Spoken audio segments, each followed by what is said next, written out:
Inshallah, a boy. It's about Nawal, a Jordanian woman who finds herself in a situation where she has to defend her ownership of her house, her only shelter for her and her daughter, in a society that requests from her to have a son in order to change all the laws and to turn things upside down.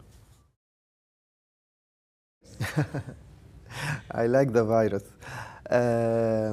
Actually, yes, it all started with a dream. Since I was a little kid, I had this dream of being something in cinema. I remember at the age of 10, 12, my parents usually ask their children, "What do you want to be when you grow up?" And my mother asked me this question. I told her I want to be a director.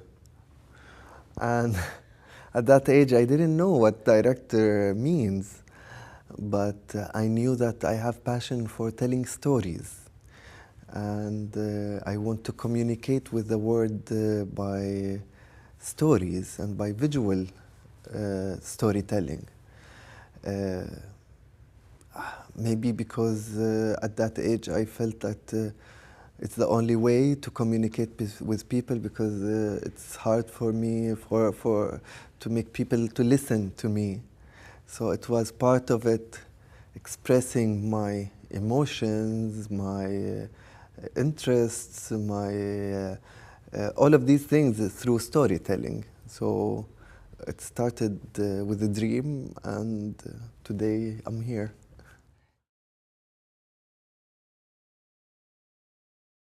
It's not easy, definitely, because there are not a lot of film schools in Jordan. So for bachelor's, I did business administration, and during my bachelor's, I started to work with local directors on set,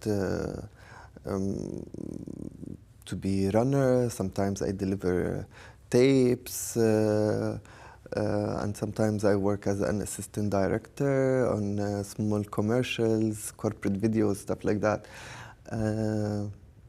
And then with the establishment of Royal Film Commission in Jordan 20 years ago, they started to do workshops. And then they did a collaboration with USC, the film school in Hollywood. And they established a film institute in Aqaba in Jordan called the Red Sea Film Institute of Cinematic Arts. And there, after the bachelor's, I did my master's in fine arts in cinematic arts. So it's something that happened without planning, kind of, like to be it just when I started there was nothing, and then the establishment of the film commission, then the school, then so it's things that come along the way.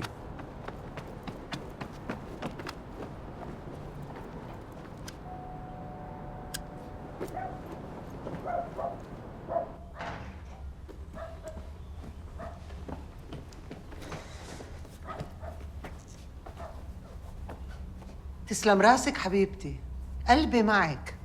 تسلمي، شكرا. انتي لازم تكوني قوية، وإذا احتجتي أي شيء إحنا هون. كنت خايفة إنك تطلبي كمان أيامات إجازة. 3 أيام مش قابلة ولا حدا يحممها غيرك. كوليت بالفرندا.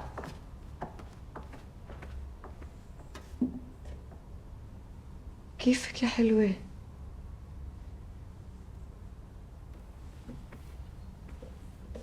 شو ماما؟ اشتقتي لي؟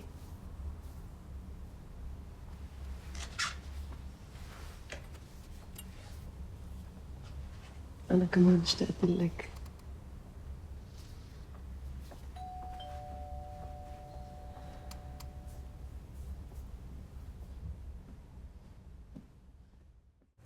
Well, I was raised in a family full of women.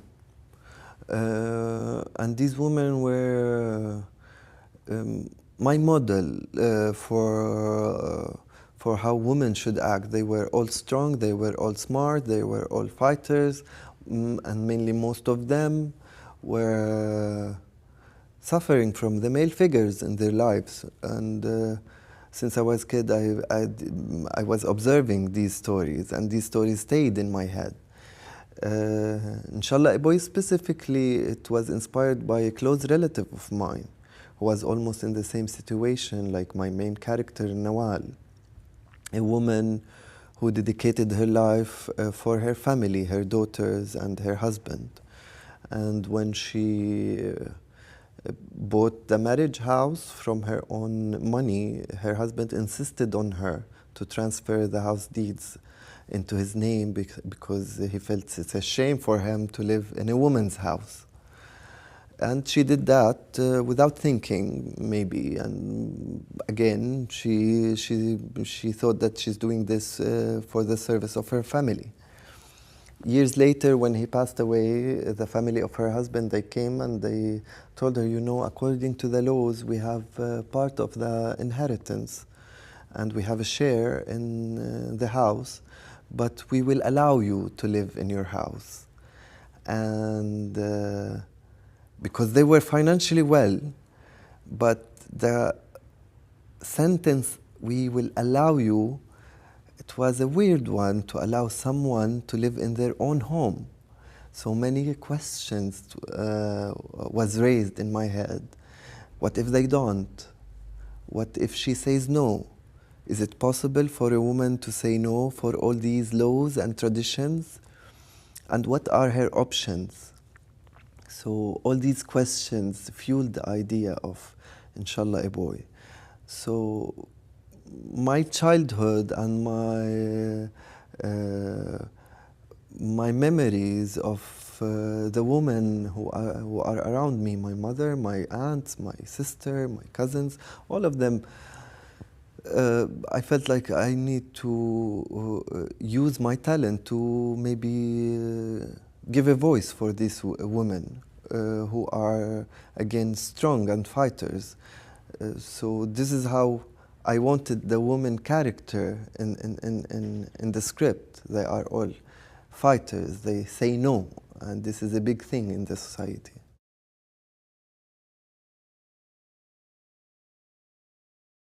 To be honest, I got this question while I was developing the script, and for me, it's a bit absurd for me to understand from where this question is coming, because for me it's a human story and the human feelings are the same, and it was not very hard to understand what the needs of these characters, especially that storytelling and stories has no gender. We human, we like to label everything, and I hope that we don't label stories like for female or male. But I also collaborated with my producer Roland Nasser and Delphine Agout, two female writers, to develop the script. So yes, there are some moments between mother-daughter that I was not aware of because I'm not a father, I don't have a daughter, so it's more of a human situations than if something that is, I felt specifically for women.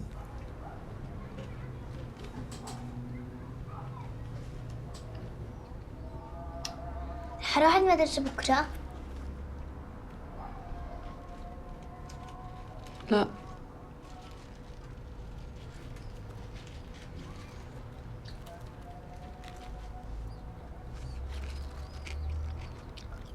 بكرة كلهم جايين؟ بعد بكرة. طب ولاد خالو أحمد وعمو رفقي جايين؟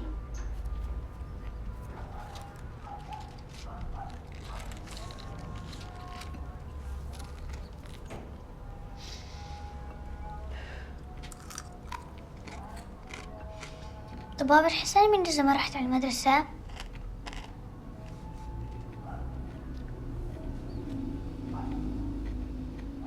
لا، خلصي أكلك.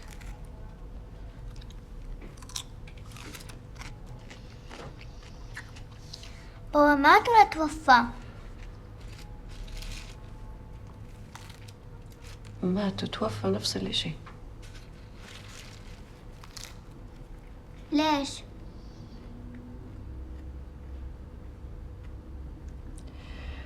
عشان تعب. يلا خلصي أكلك بسرعة عشان تغسلي وتنامي. At the end of the day, inshallah, a boy for me, it's a human story before it's a female story. It's a story about my society and how we deal with each other. And this is the main thing for me, human story.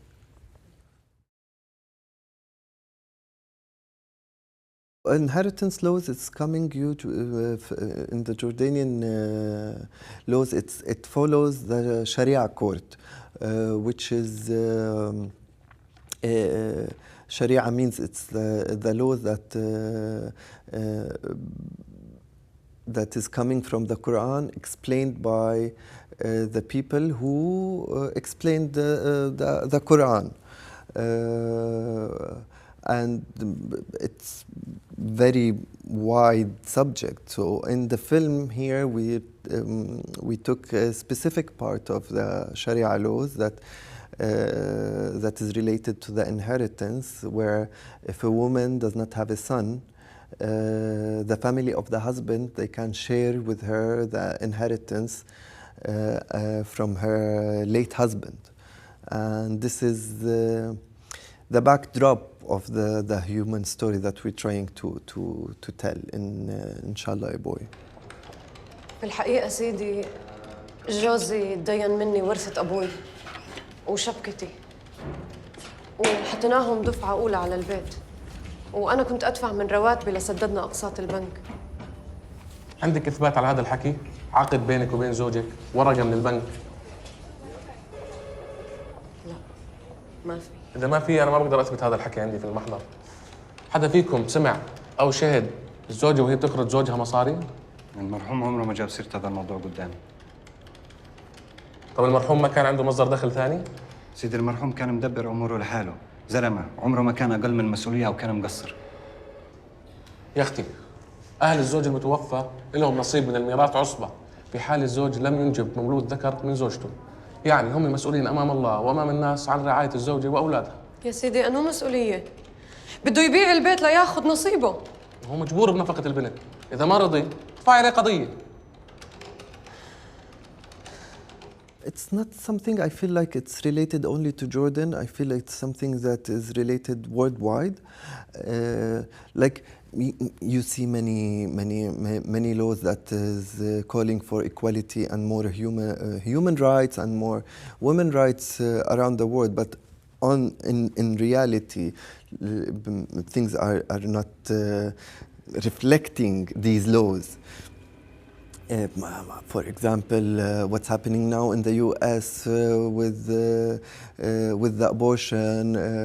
The other day we had to release a film in Italy, so I went to Italy and I met a lot of women, and apparently since the beginning of the year, 18 women has been killed by men in Italy, either an ex or a husband, or so. There are laws. We are trying to push laws for more equality, but on the ground, in reality, it's not about only laws. I believe it's about education, how we can educate the new generation, and this is more important.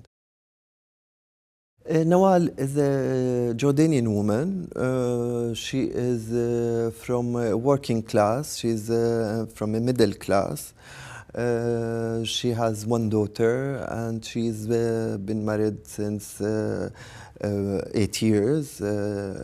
And suddenly she is faced with a turning point in her life, which is the death of her husband. And now she's a single mother and she has to take all the responsibility of raising her daughter and making sure that she has a better future. Also, Nawal working as a nurse in West Amman, which is the wealthy part of Amman, in a house, taking care of an old lady. And there is another story of Lauren, a woman who is almost at the same age of Nawal, from a different background, from different religion. Nawal is Muslim, Lauren is Christian. And Lauren has another struggle to face, that she's married to unfaithful husband that she wants to get divorced from, and according to the church laws, she can't get divorced from him, and for her family it's a shameful act to get divorced. So they are also putting her in a cage where she can't really deal and lead her life. So this two women are coming from different backgrounds, different social and economical backgrounds, but still facing the same destiny of oppression. This is the thing that I call it illusion of freedom. There is freedom, the real freedom, and the illusion of freedom. And Lauren, because she thinks that her parents sent her abroad to study and she can wear whatever she wants, and maybe she can go to a bar and have a drink with her friends, that she's strong enough to say whatever she wants or to act as she wants. But at the end of the day, she's facing the same kind of oppression, because this oppression is coming from laws, traditions, and things that the society think about women. So again, it's the illusion of freedom. The brother-in-law is from lower class. He's a father, 4 children. He's married, struggling with money, and he found an opportunity here with Nawal to have a share from the house and to sell it and to support his family. And we wrote this character in a human way, where he is in a gray zone, because at the end of the day, Rifki, he's not stealing from Nawal, he's following the laws. But we're raising also a moral question here. If you have the laws backing you, would you do it or not? And this is a human choice, and it's a tough choice also, or a need. Actually, we designed all the characters to be in the gray zone, and this is the reason why all these characters feel real. The tone of the film is realism, and in order to do this authentic, realistic movie, we had to understand all the characters. We had to humanize all of them. We had to put them, all of them, in a gray zone where we understand them, and to raise moral questions through their actions and what they're doing. Even Nawal herself, she has flaws. She's not perfect.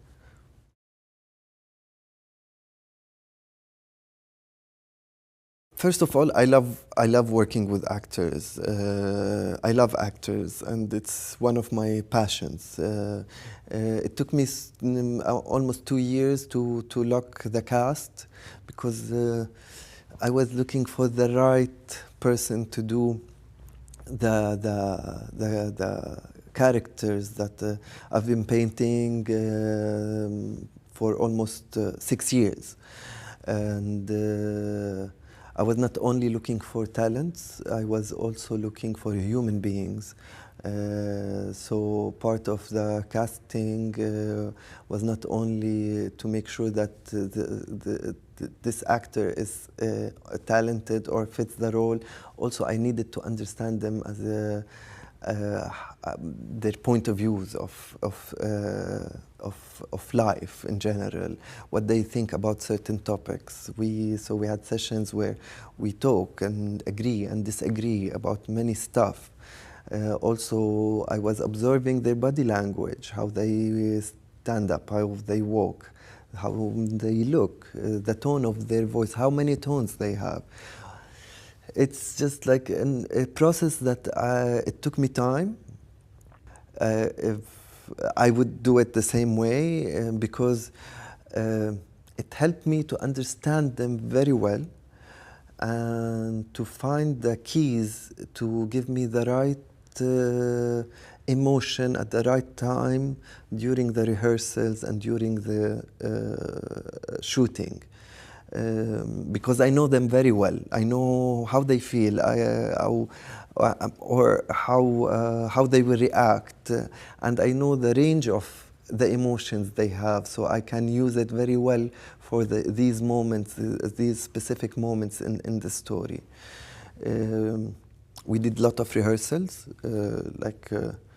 I remember one day my producer called me. She told me, "Why you need all these days for rehearsals?" I told him, "I have my certain way to prepare the actors." So rehearsals was the key thing for me, and on set I was just tweaking the emotions, tweaking the moments to make sure that I have it, or to have different options of the emotion itself. So if I was not really sure that this is the right beat I want at this moment, so I had maybe two options for some moments.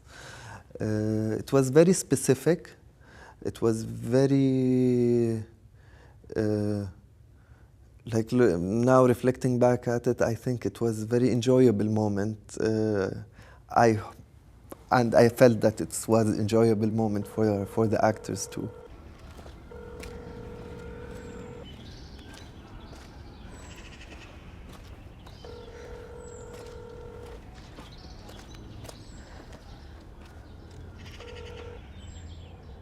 أعطيني نورة. ماما حبيبتي، شو مالك؟ ليش عم تبكي؟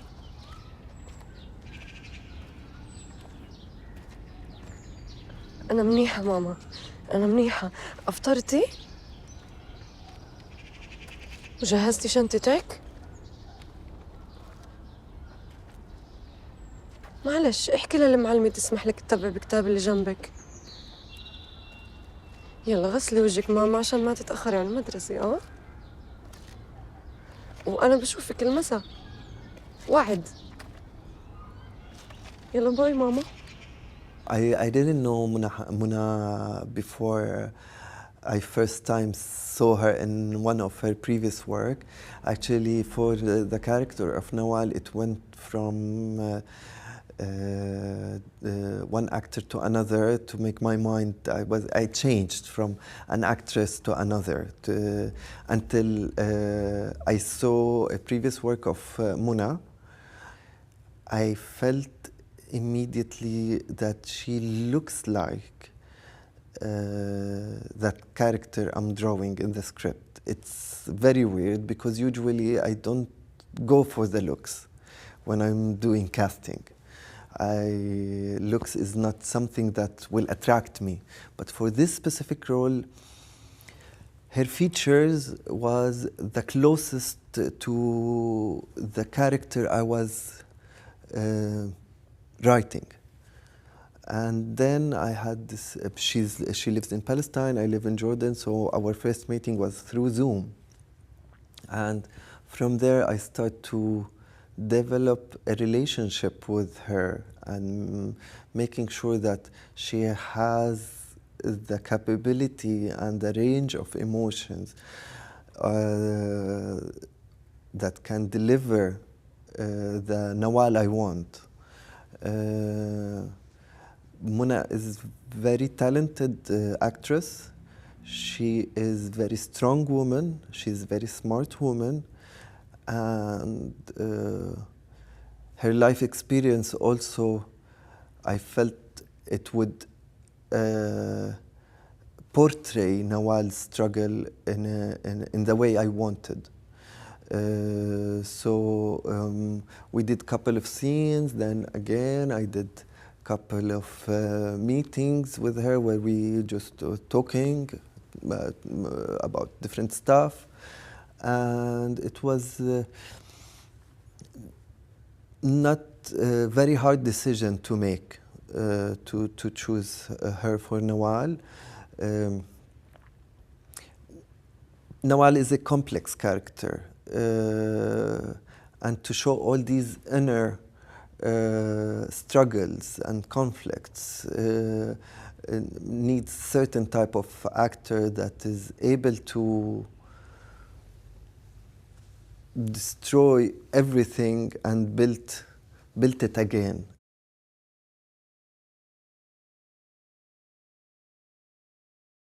The script was built around 4 main locations, 3 main prisons, and 1 location that is more free for Nawal.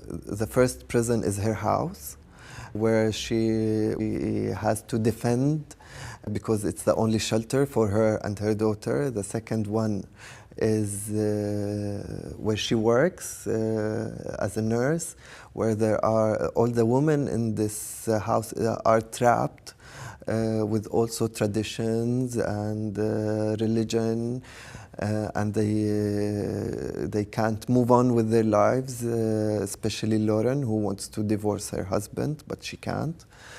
And the third location, the one in between, the public transportation, the streets, where Nawal has to face the society that is creating a pressure on her, that how she moves, what she dresses, how she should deal with people, and also the harassment, all of these things that she has to face in her daily life.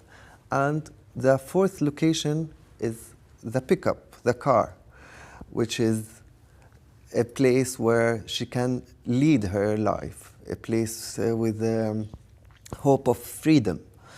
So the script was built between these 4 locations that I needed to, again, to reflect the feeling of jail. So if in Nawal's house it's claustrophobic, it's small, always the curtains are closed, and if it's open, we always there are bars on the window, the protection bars. Same thing with Lauren's house. It's bigger, definitely, but I always intended to show these bars on the walls and to show the women who are trapped in this house. The public transportation, I dealt with it in a more claustrophobic way, where we feel the suffocation that Nawal is going through. Visually, I wanted to deliver more authentic and realistic visuals and tone. And first of all, with Kaname Onayama, first time we met, I told them I'm thinking to shoot on a spherical lenses. Spherical lenses, they can give a more sharp, authentic, grounded, like a human eye image. And I want this texture, this feeling. And then with the lighting, more a practical approach for the lighting, a real kind of lighting. There is nothing artificial in the lighting. Framing also, I wanted to put the people in Nawal's shoes. And in order to do that, I wanted to see always her point of view, how we see what she sees. And when we don't see what she sees, we see a close-up on her face. In that way, between these 2 techniques, I was able to put people in her shoes and create empathy from what she's going through. And the empathy here created is not only because we feel what she feels, but I wanted also the audience to ask themselves what I would do if I was in her place. And that was a very important thing for me. And that was, and with these techniques of framing and choices of shots and lenses, I was able to do that. Of course, Kaname, I had the pleasure to work with Kaname. Kaname added a lot with his feelings, with his point of view of delivering what I want through his camera work. It it was really nice working with him, and we become close friends after the shooting, which is also great. It is quite universal, and I'm so happy of all the reaction I got. Like all the screenings that we did around the world and in the Arab world were really amazing. People were able to connect very well with the characters, with the story. And you know, I understand that I was doing a film that highlights a specific condition or a law in my country or in the Arab world, but I also understood that this law is echoing other laws around the world. So each time I show the film in Europe or in the West, I find women start sharing their stories in the Q&A, or after the Q&A, they come and tell me, this is my story, but in a different circumstances. So the ability of connecting with different audience from different backgrounds is amazing. And for Inshallah, a boy to have this power of highlighting many different stories that is happening around the world for women was a great achievement for me. It was the purpose, actually. In the Arab world, I was so stressed for the Arab premiere. And I remember maybe I was more stressed than the world premiere in Cannes in La Semaine de la Critique, because at the end of the day, the film is going back home. The Saudi audience is very close culturally from the Jordanian audience, and I was scared that how the people will react. We had 2 screenings that I attended in the festivals, and they were one of them was almost full house. The second one was a full house. And the reaction was amazing. People reacted very well. They connected very well with the character. I remember they were clapping, laughing, crying during the film itself, and this is amazing. And after that, with the Q&A, also it was huge reaction from them, and I hope when the film will be released in Jordan and in the Arab world, I will have the same reaction. And I'm not trying here to paint a picture of rainbows and butterflies. I know that I'm talking about very sensitive and might be taboos topics. But I believe this is the role of cinema, to highlight topics that maybe many people can't talk about, and to push people to think and reevaluate what has been normalized on us as societies, and to open a conversation. I believe the film starts when people, after the film finishes, and people leave the theater and start a conversation in their living room, in a bar or a coffee shop, and start a healthy conversation and talk. And I hope this will be the effect in Jordan and in the Arab world when the film will be released, hopefully. The film industry in Jordan is a young industry, an industry that started almost 20 years ago. Of course, we had some black, white, and movies back in the 50s, 60s. But there was a big gap until the establishment of the Royal Film Commission 20 years ago. And everything started there. So what I can tell you about the film industry in Jordan, that we have a very professional, maybe one of the most professional crews in the Middle East, or even, I bet, in the world, because we had a lot of films that have been shot, big budget movies, Hollywood movies, European movies, even Asian movies shot in Jordan. So the crew is very well trained, they're very well professional.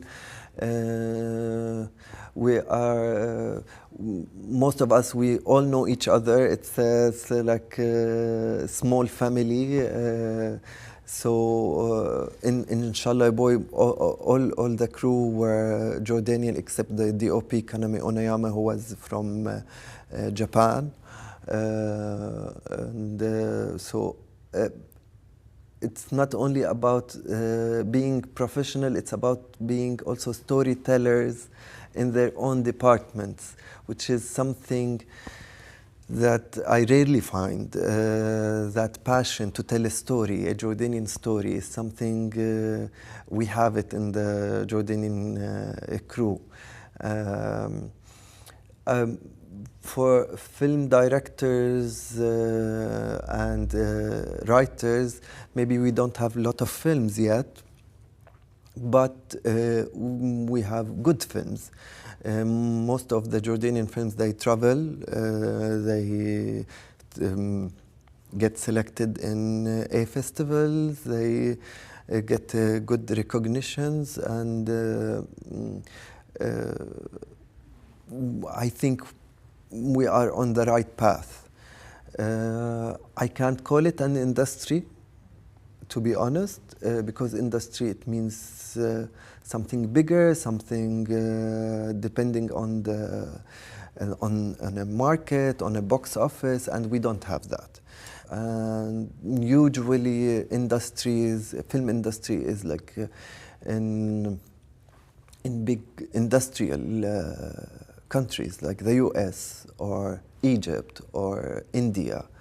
And we in Jordan, we're not an industrial country yet. But again, I think we are on the right path. It's the movement that will might create one day an industry.